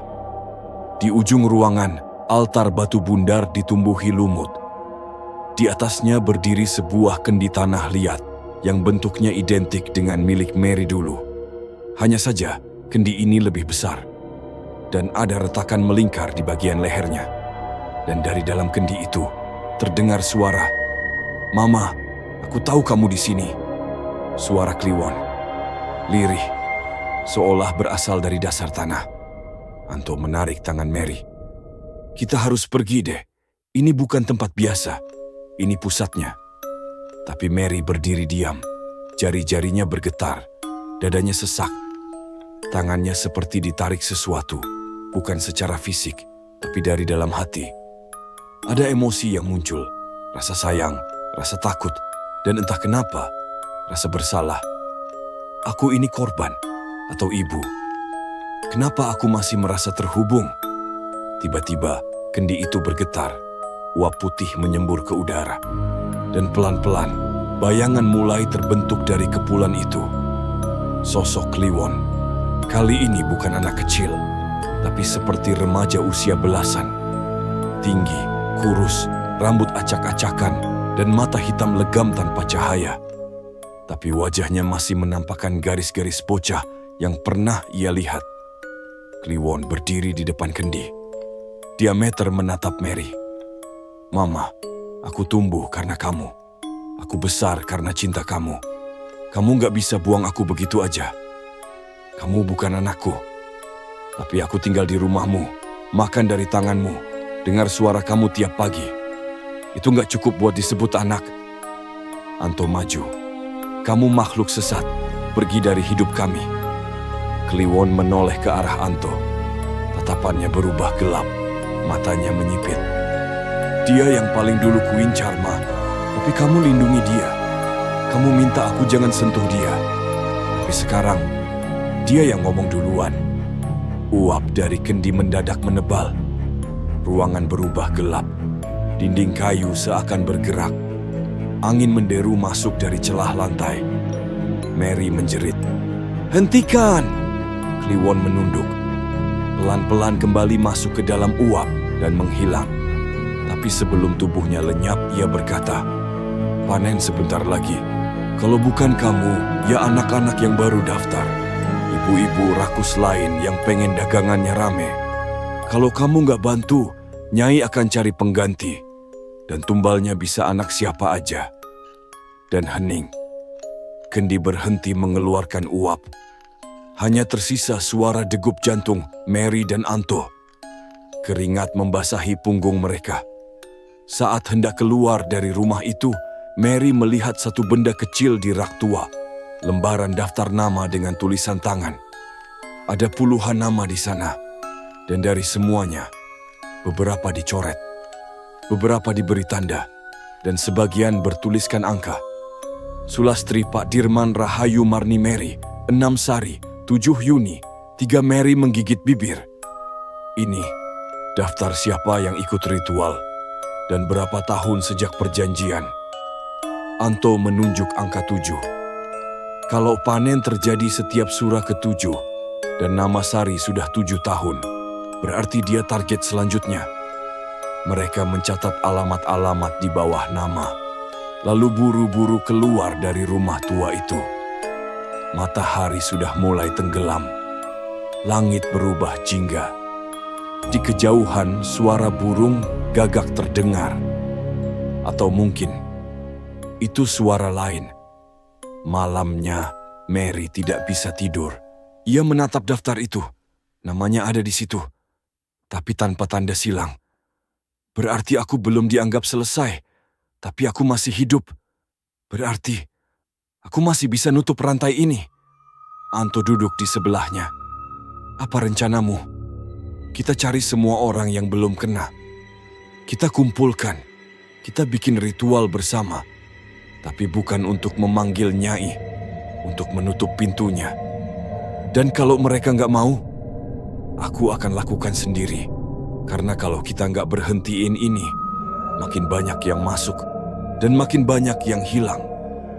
Pagi itu, Mary berdiri di depan peta Jawa Barat yang dipasang di dinding ruang tamunya. Di atasnya tertempel puluhan pin kecil warna merah. Setiap pin adalah satu nama dalam daftar kutukan. Para mantan pelaku pesugihan kendi. Beberapa sudah dicoret, meninggal, menghilang, atau terbukti sudah diambil. Sisanya masih bisa dicari, masih bisa diselamatkan. Kalau kita bisa kumpulkan minimal 7 orang, ujar Mary ke Anto, kita bisa tutup semua jalur yang pernah dipakai Nyai untuk masuk. 7 tahun, 7 korban, 7 pintu. Semua angka ini saling terikat. Target pertama mereka, Sari, perempuan, pedagang lontong sayur yang disebut sudah menjalani perjanjian selama 7 tahun. Mereka menemuinya di pasar tradisional daerah Jatibarang. Saat tiba, Sari sedang melayani pembeli. Perempuan berumur 40-an, wajah bersih, suaranya ceria. Tapi saat Mary menyebut nama Nyai Sruni, ekspresinya langsung berubah. "Bu, kita nggak pernah ketemu, tapi saya pernah kayak ibu. Ritual kendi, anak gaib, semuanya." Sari menatap Mary lama sebelum berkata pelan, "Kamu masih hidup?" Mereka berbicara di belakang lapak sambil duduk di bangku plastik. Sari mengaku, sejak tahun ke-7 ia mulai diganggu. Sama seperti Mary, tapi ia memilih mengabaikan semua tanda. Tetap jualan, tetap ritual. Aku takut kalau berhenti malah langsung diambil. Jadi ya, jalan terus. Panen bakal datang bulan ini, Sar. Kita harus lepas bareng, bukan sendiri-sendiri. Nyai nggak bakal bisa ambil kita semua kalau kita bersatu. Sari menunduk, air matanya jatuh.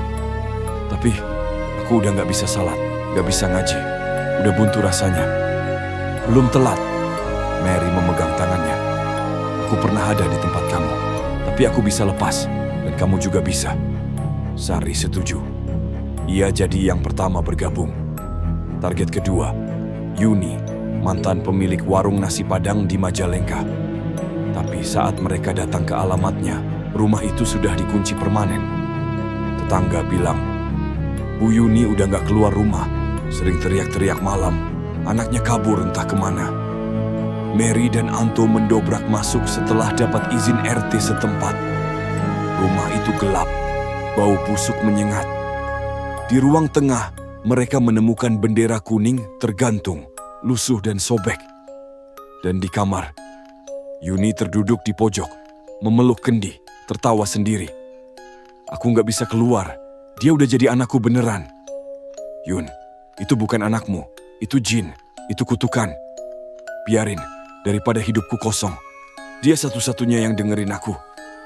Mary mencoba meraih tangannya, tapi Yuni tiba-tiba mengamuk. Melempar kendi, lalu merangkak ke arah Mary sambil menjerit. "Kalian semua pengecut. Kalian ninggalin dia sendirian. Kalian harus bayar." Anto menahan Yuni. Mary menangis.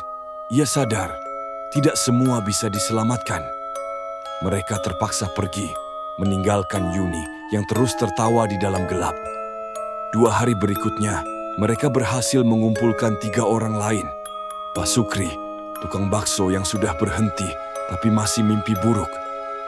Bu Lilis, mantan penjual nasi uduk yang sekarang sering kesurupan. Hendra, pedagang kopi keliling, korban ketiga yang hampir mati karena mencoba membakar kendi. Total sudah 6 orang. Mary butuh 1 lagi. Dan yang ia pilih untuk terakhir adalah Mimi. Mimi awalnya menolak. Ia merasa terlalu kotor, terlalu dalam, terlalu tua untuk kembali. "Aku dulu calo, Mer. Aku justru yang nyeret kalian semua. Justru karena itu, Bu. Ibu yang buka. Ibu juga harus ikut tutup." Akhirnya, Mimi setuju. 7 orang, 7 pelaku, 7 pintu yang harus ditutup. Mereka akan melakukan ritual penutupan di malam 1 Sura, di tempat yang dulu jadi awal mula segalanya, rumah tua di Margasana. Kita nggak manggil Nyai, kita cuma menutup jalannya. Kita baca ayat suci, kita tancapkan kendi ke tanah. Kita ubah rumah itu jadi kuburan kutukan. Mary menatap daftar nama itu sekali lagi. Semua tercentang, kecuali 1, Yuni. Tapi Yuni sudah terlalu jauh, dan waktu semakin sempit. Langit malam 1 Sura gelap pekat, bulan hanya separuh.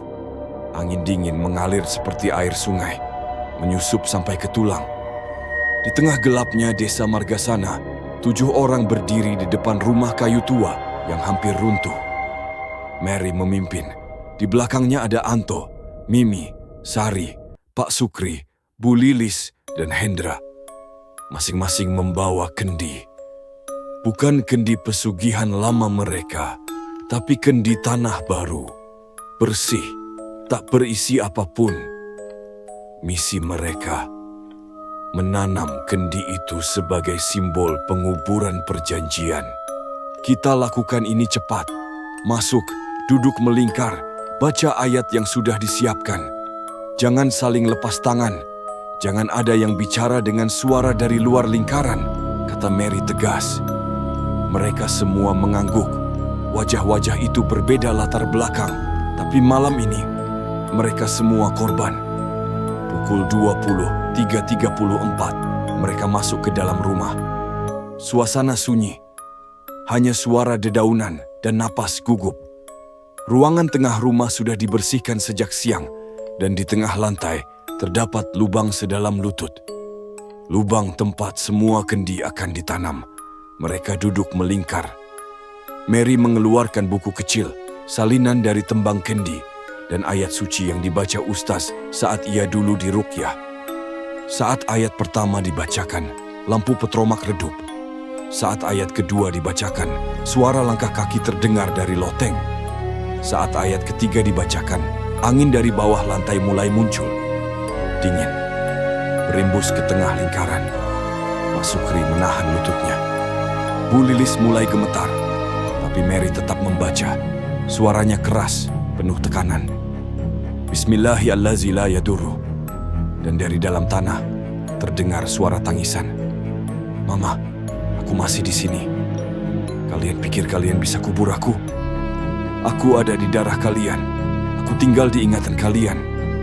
Lalu tiba-tiba lantai kayu bagian belakang pecah. Sosok tinggi menjulang muncul dari dalam. Rambut menjuntai, mata merah, mulut hitam besar seperti lubang sumur. Nyai Seruni. Tapi kini, ia bukan hanya roh.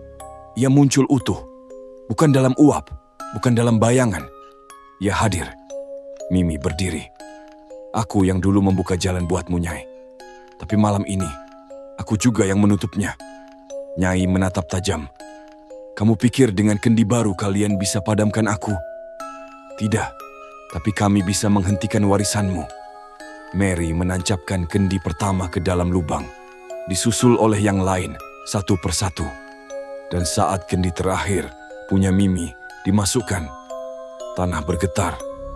Atap rumah runtuh sebagian, dan Nyai menjerit, seperti suara ribuan kelelawar. Kalian mau aku pergi? Maka terima satu syarat terakhir. Aku tak akan pulang sendiri. Nyai menunjuk salah satu dari mereka, tapi tangannya menunjuk ke arah kosong. Semua menoleh. Yuni.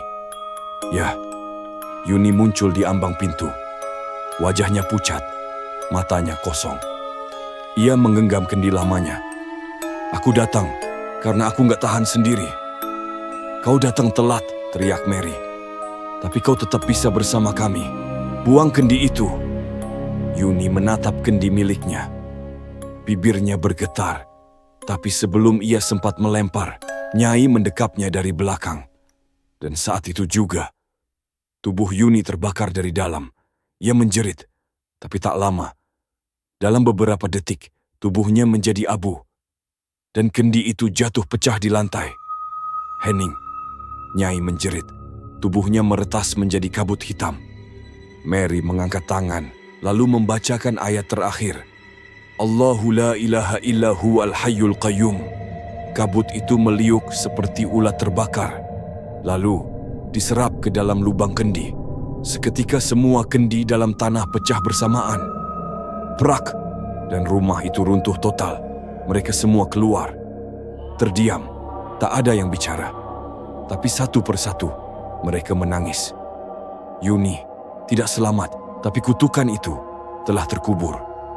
Sudah 5 hari sejak malam itu. Sejak rumah tua di Margasana runtuh bersamaan dengan suara jeritan Nyai Seruni. Sejak abu tubuh Yuni terbang terbawa angin, menyisakan kendi pecah di tanah.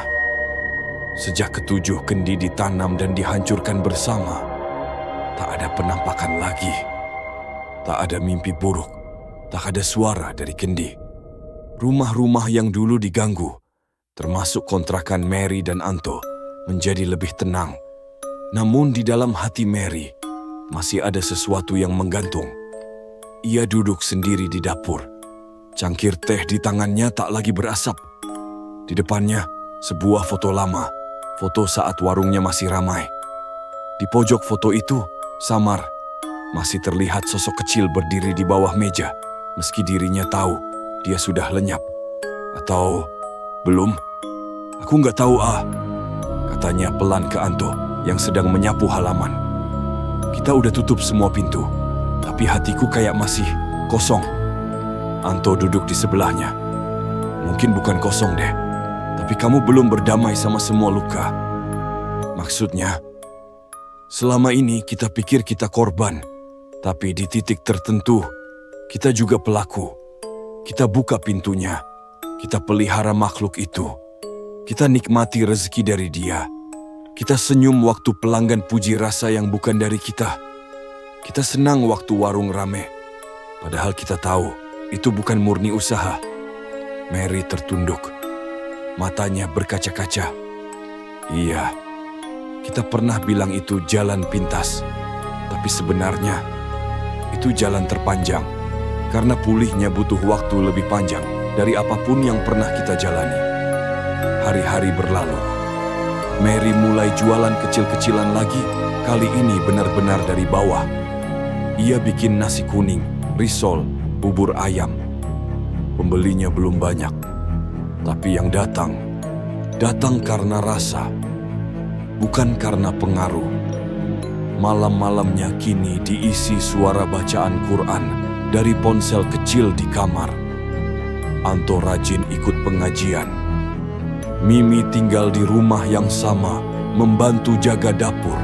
Sari dan yang lain kadang datang, saling berbagi cerita, saling menguatkan. Mereka adalah para penyintas. Tapi suatu malam, Mary bermimpi. Dalam mimpinya, ia berada di sebuah lapangan luas dan kosong. Langit kelabu, udara diam, tak ada angin, tak ada suara. Dan dari kejauhan, Kliwon muncul. Tapi kali ini, ia duduk, tidak menatap, tidak tersenyum. Ia hanya menunduk, memeluk lututnya. Mary mendekat pelan. "Kamu masih di sini?" Kliwon tidak menjawab, lalu terdengar bisikan. "Aku nggak bisa pergi sepenuhnya, karena sebagian dirimu pernah jadi ibuku." Mary duduk di sebelahnya. "Aku nggak akan panggil kamu lagi, tapi aku juga nggak akan pura-pura lupa. Karena kalau aku lupa, bisa jadi aku ulangi lagi. Aku ngerti. Pergilah, carilah jalan ke tempat yang bukan dari jalur manusia lagi. Aku akan coba." Saat Mary membuka mata, matanya basah, tapi hatinya ringan. Itu bukan mimpi teror. Itu perpisahan. Hari itu, ia menulis satu kalimat di tembok dapur barunya. "Jangan panggil apapun yang bukan dari Tuhan." Lalu ia mulai hari barunya dengan tangan sendiri, dengan rasa sendiri, dengan air mata, peluh, dan keberanian untuk tidak memilih jalan pintas. Pagi itu, udara cerah. Sinar matahari menembus sela-sela genting rumah kecil Mary dan Anto. Tidak ada lagi kendi, tidak ada kuah mendidih, tidak ada antrean panjang. Tapi di atas meja dapur ada secarik kertas, ditulis tangan, rapi, dengan tinta biru. Mary duduk sendirian, menulis. Bukan status, bukan promosi, tapi sebuah surat. Surat untuk siapapun yang, seperti dirinya dulu, pernah ingin jalan pintas dalam hidup. Untukmu yang sedang tergoda, atau mungkin sudah terlalu dalam. Aku tahu rasanya jadi kamu. Aku tahu rasanya jualan yang sepi, dagangan gak laku, utang menumpuk, keluarga sakit, tekanan hidup dari segala arah. Aku pernah duduk di depan warung yang kosong selama berminggu-minggu. Aku pernah berdoa sambil menangis, minta jalan keluar. Dan aku dikasih jalan, tapi ternyata itu bukan jalan, itu lubang. Mereka akan bilang, gak usah tumbal nyawa kok. Cuma kasih pakaian dalam. Anaknya imut, lucu, kayak beneran. Usahanya halal, yang penting ikhtiar. Tapi dengarkan ini, setiap rezeki yang datang bukan dari Tuhan, selalu minta balasan. Cepat atau lambat, ringan atau berat, nyata atau tak kasat mata, ada harga yang harus dibayar. Aku dulu bilang, cuma sekali, lalu jadi seminggu, lalu bertahun-tahun. Aku dulu bilang, gak bakal melibatkan siapa-siapa, tapi suamiku muntah darah. Pelanggan kecilku histeris, dan aku kehilangan bagian dari diriku sendiri. Kamu tahu rasanya tidur satu rumah dengan makhluk yang kamu panggil sendiri. Kamu tahu rasanya lihat dia duduk di meja makan sambil nyengir. Saat kamu pura-pura gak lihat, kamu tahu rasanya bangun jam 3 pagi dan dengar suara kecil dari kendi berkata, "Mama, aku lapar." Aku pernah disayang sama sesuatu yang bukan manusia. Tapi saat aku berhenti menyayanginya, dia mau ambil nyawa orang yang paling aku cinta. Dan aku tahu, kalau aku nggak lawan dia, dia bakal terus hidup di anak-anak pedagang lain. Di mimpi penjual bakso, di rumah tukang nasi uduk, di warung-warung yang kelihatan tiba-tiba ramai. Jadi kalau kamu baca ini, dan kamu pernah mikir, andai aku bisa rame kayak dia. Andai ada yang bantu dari alam lain. Ingat, rezeki yang datang dari lorong gelap akan menuntun hidupmu ke kegelapan juga. Kamu mungkin gak tahu kapan, tapi pasti. Kalau kamu masih bisa keluar, keluarlah. Kalau kamu belum masuk, jangan pernah cari pintunya. Kalau kamu sudah terikat, cari yang bisa bantu lepas. Aku tahu, berat, tapi aku hidup. Dan aku di sini buat bilang ke kamu, tobat gak akan bikin kamu langsung kaya, tapi tobat akan selamatkan hidupmu. Dari aku, Mary, mantan pelaku, mantan ibu dari Kliwon. Surat itu dilaminating Mary dan ditempel di warung barunya yang kecil. Beberapa orang membacanya sambil tersenyum, beberapa menggeleng pelan, ada juga yang langsung berlalu. Tapi Mary tidak peduli. Ia menulis bukan untuk viral, tapi untuk menyelamatkan satu jiwa saja. Itu sudah cukup. Hari itu, Mary menyalakan kompor, masak nasi uduk, telur balado. Tidak ada uap dari kendi, tidak ada bisikan. Tapi dari jendela, ia melihat Anto menggendong anak kecil tetangga sambil bercanda, tertawa, lalu menoleh dan tersenyum ke arah Mary. Dan Mary tahu, ia sudah pulang. Cerita ini fiksi, tapi peringatan di dalamnya nyata. Terima kasih sudah menonton video dari awal sampai akhir. Jangan lupa like, komen, subscribe, dan jangan lupa nyalakan loncengnya supaya tidak ketinggalan cerita seram lainnya.